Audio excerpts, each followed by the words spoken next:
Dalam banyak kasus, kehancuran depot minyak justru memicu efek domino yang meluas ke seluruh sistem ekonomi negara tersebut.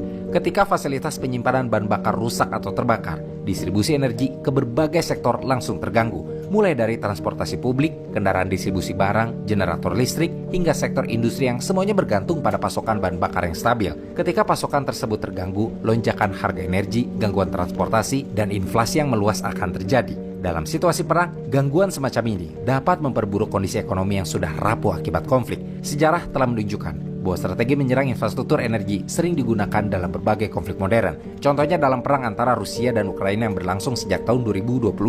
Kedua pihak secara berkala menargetkan fasilitas energi lawan, termasuk kilang minyak dan depot bahan bakar.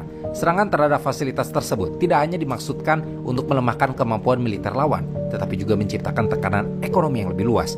Laporan dari International Energy Agency atau IEA pun mencatat dalam studi kasus Ukraina bahwa serangan terhadap infrastruktur energi dapat memicu gangguan pasokan bahan bakar domestik serta menimbulkan ketidakpastian harga energi di pasar regional. Selain dampak ekonomi dan militer, ada satu dimensi lain yang sering menjadi tujuan tidak langsung dari strategi ini, yaitu tekanan terhadap masyarakat sipil. Ketika pasokan energi terganggu, kehidupan sehari-hari masyarakat ikut terpengaruh. Transportasi menjadi terbatas, distribusi makanan dan barang kebutuhan pokok terganggu, serta biaya hidup meningkat akibat kenaikan harga energi. Dalam beberapa kasus, krisis energi bahkan dapat menyebabkan pemadaman listrik berkepanjangan dan kelangkaan bahan bakar yang memicu kepanikan di masyarakat. Situasi seperti ini dapat menimbulkan ketidakpuasan publik terhadap pemerintah yang sedang berperang, terutama jika konflik berlangsung dalam waktu yang lama. Beberapa analisis geopolitik seperti yang dipublikasikan oleh European Commission menyebut bahwa serangan terhadap infrastruktur energi seringkali memiliki tujuan strategis yang lebih luas daripada sekadar menghancurkan kemampuan militer. Selain itu, penargetan fasilitas energi pun dapat menjadi cara untuk mengikis daya tahan sosial dan ekonomi negara lawan. Dengan menciptakan tekanan yang terus-menerus terhadap kehidupan sehari-hari masyarakat, pihak penyerang berharap muncul ketidakstabilan domestik yang pada akhirnya dapat melemahkan posisi politik pemerintah lawan.